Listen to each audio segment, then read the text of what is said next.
दोस्तों ये वीडियो जो है किसी भी तरह से पॉलिटिकल नहीं है, राजनैतिक नहीं है और मैं नहीं चाहता कि आप भी इस वीडियो को एक राजनैतिक तौर पर देखें। ये सिर्फ जानकारी आप सभी तक पहुंचाना इसका उद्देश्य है वीडियो का। हम किसी भी पार्टी को, किसी भी दल को सपोर्ट नहीं कर रहे हैं, ना किसी पार्टी या दल को गलत ठहरा रहे हैं। आप सभी को पता होना चाहिए हिमाचल प्रदेश में उपचुनाव जो हैं ये काफ़ी आजकल सुर्खियों में है। तो कम से कम आपको एक नॉलेज तो होना चाहिए कि उपचुनाव होते क्या हैं। मुझे भी आज से पहले इसके बारे में पता नहीं था, नॉलेज नहीं था कि उपचुनाव क्या होते हैं। इतना ज़रूर पता था कि हाँ, मत डालते हैं इसमें भी लोग और नेता वगैरह चुने जाते हैं, लेकिन उपचुनाव असल में है क्या, इसके बारे में जानकारी नहीं थी। तो मैंने रिसर्च की थोड़ी सी, तो मैंने सोचा कि क्यों ना इसके ऊपर वीडियो बना दिया जाए, क्योंकि जब तक हमें इन्फॉर्मेशन पूरी पता नहीं होगी हम किसी भी चीज़ के अच्छे और बुरे पहलुओं को नहीं देख पाएंगे। सबसे पहले हम ये देखेंगे कि चुनाव है क्या, उसके बाद हम ये देखेंगे उपचुनाव क्या है, उसके बाद हम ये देखेंगे चर्चा में क्यों है, और ये भी देखेंगे कि हमें वोट किसको डालना चाहिए। मैं किसी एक पार्टी को नहीं बताऊंगा, मैं सिर्फ अपना पॉइंट ऑफ व्यू बताऊंगा कि मत डालने का सही तरीका क्या है। तो सबसे पहले देखो चुनाव क्या है। दोस्तों चुनाव में कोई भी नेता जो है चुना जाता है, चाहे वो निर्दलीय हो या किसी दल से हो, किसी पार्टी का हो, उसको पार्टिकुलर टिकट मिलती है। कुछ एक फॉर्मेलिटीज़ होती हैं, चाहे लोकसभा की बात करूं या फिर विधानसभा की, उसको कुछ एक सिक्योरिटी वगैरह पे करनी पड़ती है, तब जाके वो किसी पार्टिकुलर कॉन्स्टिट्यूएंसी निर्वाचन क्षेत्र से वो चुनाव लड़ सकता है। उपचुनाव क्या है दोस्तों? चुनाव जो है सबसे पहले तो देखो आम चुनाव होते हैं। आम चुनाव कौन से होते हैं? लोकसभा का आ गया, विधानसभा का आ गया, जिसमें जब कोई नेता चुना जाता है 5 सालों के लिए चुना जाता है और मंत्री उन्हीं नेताओं में से बनते हैं और प्रधानमंत्री या मुख्यमंत्री उनमें से आगे कोई बनता है। पहले आम चुनाव हो गए। दूसरे होते हैं दोस्तों मध्यावधि चुनाव, मिड टर्म इलेक्शंस। इसमें क्या होता है, सपोज करो कोई सरकार गिर गई, नो कॉन्फिडेंस मोशन जो है वो हमें देखने को मिल गया, सरकार गिर गई, 2-3 साल ही अभी सरकार ने काम किया था और सरकार गिर गई, तो मिड टर्म चुनाव होते हैं, आधे के बाद ही, 2-3 सालों के बाद ही चुनाव हो जाएंगे। लेकिन जब ये नेता बनेंगे तो सपोज करो कि अगर पहली सरकार गिरी थी 2 सालों बाद, तो दूसरी बार जो सरकार बनेगी ऐसा नहीं होगा कि वो 3 सालों के लिए बनेगी, क्योंकि 5 सालों की टर्म होती है, चाहे लोकसभा की बात करूं या विधानसभा की, 5 सालों के लिए ही चुने जाएंगे दोबारा फिर से जो नई सरकार बनेगी। उसके बाद तीसरी बात आ गई क्या, लोकसभा या विधानसभा हो, जब भी कोई नेता चुना जाता है कई बार क्या होता है वो इस्तीफा देते हैं अपनी मर्जी से, कई बार होता है उनकी डेथ होती है, मृत्यु हो जाती है, कई बार कुछ भी कारण होते हैं, कोई बीमार होके इस्तीफा दे देता है, कुछ भी है, तो ऐसे में सीटें हो जाती हैं खाली। आगे मैं ये भी बताऊंगा आपको कि हिमाचल में कौन कौन सी सीटें खाली हैं। तो ये जो सीटें खाली हो जाती हैं इनको भरने के लिए उपचुनाव होते हैं। अब मुझे नहीं लगता कि आपको कोई इसमें परेशानी हो रही होगी कि उपचुनाव होते क्या हैं। अब दोस्तों चर्चा में क्यों है ये उपचुनाव? अब देखो 2022 में हिमाचल में होंगे विधानसभा चुनाव, तो ऐसे में चेक करना बहुत इंपॉर्टेंट है कि किसकी हवा है आजकल, किसका रुख है, किसकी लहर चल रही है। उपचुनावों से ये पता चल जाता है। अगर कोई एक पार्टिकुलर पार्टी जैसे कांग्रेस जीतती है सपोज करो उपचुनावों में, तो ये हिमाचल में काफ़ी हद तक हमें पता चलेगा कि हिमाचल में अब कांग्रेस की सरकार आएगी। अगर मौजूदा सरकार जो है भाजपा सरकार जो है, अगर उसमें से नेता वगैरह चुने जाते हैं तो उससे हम एक आइडिया सा लगाते हैं कि अब नेक्स्ट जो है भाजपा की सरकार ही बनेगी। तो उपचुनाव जो है ये भी डिसाइड करते हैं कि इन फ्यूचर क्या होने वाला है। लेकिन इस बार क्या हुआ है, इस बार दोस्तों जो मंडी है सबसे बड़ा लोकसभा निर्वाचन क्षेत्र है हिमाचल का। आगे मैं ये भी बताऊंगा कि मंडी में कौन कौन से जिले आते हैं या फिर कौन कौन से प्लेसेस आते हैं, ये क्यों इंपॉर्टेंट है। तो इसलिए चर्चा बहुत ज़्यादा हो रही है और धर्म के आधार पर, जाति के आधार पर काफ़ी कुछ नेताओं के द्वारा टिप्पणियां की जा रही हैं जगह जगह। और मैं चाहता हूं आप सभी से कि किसी भी धर्म, जाति या फिर इन भावनाओं में ना आए जो आपको सही लगता है।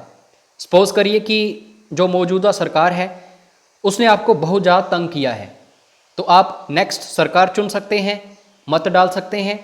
अगर आपको मौजूदा सरकार ने काफ़ी खुश रखा है तो आप मौजूदा सरकार जो है उसे दोबारा रिपीट कर सकते हैं। ये सिर्फ आप पर है। अगर मैं आपको इस स्टेज पर आके बताऊं कि नहीं इसको वोट दो, उसको वोट दो, तो मैं बिल्कुल गलत हूं, ठीक है। और वैसे भी हम इस वीडियो में पॉलिटिकली कुछ भी डिस्कस नहीं कर रहे हैं, राजनीतिक वीडियो नहीं है, सिर्फ जानकारी आपको पहुंचा रहा हूं। अब दोस्तों ये भी पता चल गया आपको कि चर्चा में क्यों है ये चीज़ और मत किसको देना है, जो आपका दिल बोलेगा। क्योंकि देखो दोस्तों, अगर मैं वोट डालने जा रहा हूं, तो सबसे बड़ा इंडिया में जो कॉन्स्टिट्यूशन है उसने यही बताया है कि हर एक आदमी का वोट जो है वो लीगल राइट है, तो उसके ऊपर कोई उंगली नहीं उठा सकता। आपको जैसा लगे आप उस हिसाब से वोट करिए। और दोस्तों ये वोट डालना जो है ये तो इनफैक्ट कॉन्स्टिट्यूशन में भी दर्शाया गया है आर्टिकल 326 में। तो कुल मिला के कॉन्स्टिट्यूशनल राइट भी है ये, तो इसके ऊपर कोई भी आवाज़ नहीं उठा सकता, कोई भी उंगली नहीं उठा सकता। इन फ्यूचर आप जिस मर्जी को वोट दें वो आप पर डिपेंड करेगा। अब हिमाचल प्रदेश में उपचुनाव होंगे 30 अक्टूबर को, और आचार संहिता जो है ये लग चुकी है। आचार संहिता लगेगी कहाँ कहाँ पे, ध्यान देना। सबसे पहले हिमाचल में उपचुनाव होंगे कहाँ कहाँ पे, जहाँ जहाँ चुनाव होंगे जिस जिस जिला में, वहाँ पे क्या लगेगी, आचार संहिता लगेगी। या फिर जिस निर्वाचन क्षेत्र में, जब दोस्तों हम लोकसभा की बात करते हैं तो आप सभी को पता है सिर्फ 4 लोकसभा सीटें हैं हिमाचल में, तो 12 जिले हैं, डिवाइड किया हुआ है। लेकिन जब हम विधानसभा की बात करते हैं तो जिस भी कॉन्स्टिट्यूएंसी जो है, जिस भी निर्वाचन क्षेत्र में वोट होंगे उसी में आचार संहिता होगी। तो हर एक जिला में आचार संहिता नहीं लगेगी, ये ध्यान देना।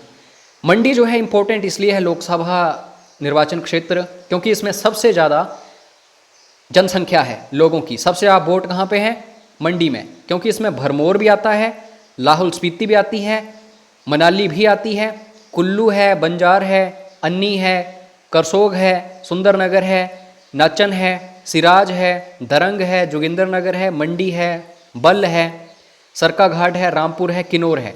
तो ज़िले भी काफ़ी ज़्यादा हैं और एरिया भी काफ़ी ज़्यादा है, इसलिए ये बड़ा इंपॉर्टेंट वोट है। जो भी यहाँ पे प्रतिभागी होगा, जो भी चुनाव लड़ेगा, ये आप पर डिपेंड करता है आप किसको चुनना चाहते हैं। आप सभी का क्वेश्चन ये हो सकता है कि मंडी में चुनाव क्यों हो रहे हैं। दोस्तों राम स्वरूप शर्मा लोकसभा सदस्य हैं, ये एमपी रह चुके हैं, लेकिन इनकी डेथ हो चुकी है 2021 में। तो अब ये सीट खाली है, इसलिए यहाँ पे उपचुनाव कराना अति आवश्यक है। तो सबसे पहले तो आपको ये मंडी के बारे में बता दिया, क्योंकि सबसे इम्पोर्टेंट यही है, इसलिए आजकल बहुत ज़्यादा चर्चा में है ये विषय। क्योंकि इतना बड़ा अगर कोई निर्वाचन क्षेत्र होगा और यहाँ पे वोट होंगे तो ऑब्वियसली ये इम्पोर्टेंट है। अब ऐसा नहीं है कि सिर्फ लोकसभा के चुनाव होंगे, ये जो उपचुनाव हैं इसमें यहाँ पे दोस्तों विधानसभा के भी 2-3 सीटें खाली हुई हैं। कैसे, क्योंकि डेथ हुई है इनकी। सबसे पहले तो राजा साहब वीरभद्र सिंह अर्की से ये चुनाव लड़े थे 2017 में, तो इनकी डेथ हुई है, इसलिए ये सीट यहाँ पे खाली है। और मोस्ट प्रोबेबली यहाँ पे तो कांग्रेस का ही मुझे लगता है कि सीट आएगी, क्योंकि वीरभद्र सिंह जो हैं उनका ओहदा जो है उस हिसाब से। अब यहाँ पे नेक्स्ट जो है फतेहपुर कहाँ पे है, कांगड़ा में। तो सुजान सिंह पठानिया यहाँ पे चुनाव लड़े थे 2017 में, इनकी डेथ हुई है रिसेंटली, तो ये भी सीट खाली है, तो यहाँ पे भी चुनाव होंगे। उसके बाद दोस्तों जुब्बल कोटखाई, ये तो हाल ही में नरेंद्र बरागटा जो है इनकी डेथ हुई थी, तो इनके जो सीट खाली हुई है यहाँ पे भी चुनाव होंगे। तो कुल मिला के एक लोकसभा सीट जो है वहाँ पे चुनाव होंगे और 3 विधानसभा में, क्योंकि ये सीटें खाली हैं। अगर सीटें खाली होती हैं तो उपचुनाव के थ्रू भरी जाती हैं, इसके लिए कोई आम चुनाव नहीं होता। आम चुनाव तो होते हैं 5-5 सालों बाद, अगर सरकार टूट जाए बीच में तो फिर मध्यावधि चुनाव होते हैं। तो बस यही जानकारी मैं आप सभी तक पहुंचाना चाहता था। और कमेंट बॉक्स में थोड़ा सा सोच समझ के कमेंट करिएगा। अगर आपके कमेंट्स कुछ अलग तरीके के आएंगे, पॉलिटिकली आएंगे या फिर राजनीतिक आएंगे, तो मुझे कमेंट्स ऑफ करनी पड़ेंगी। तो मैं चाहता हूं कि आप सिर्फ अपनी स्टडी के ऊपर फोकस करें। अगर आपका इंटरेस्ट है पॉलिटिक्स में तो जी जान लगाइए पॉलिटिक्स में। अगर इंटरेस्ट नहीं है तो अपना काम करिए, जो भी आप काम कर रहे हैं, सरकारी नौकरी की तैयारी कर रहे हैं, अच्छे से तैयारी करते रहिए। अपना कुछ काम कर रहे हैं वो अपना काम करते रहिए। अंत में अपनी वाणी को विराम देना चाहता हूं। अगर कोई ऐसा वैसा शब्द मैंने इस्तेमाल किया हो जिसने आपकी भावनाओं को ठेस पहुंचाई हो तो माफ़ कीजिएगा। मिलते हैं नेक्स्ट वीडियो में। जय हिंद, जय हिमाचल।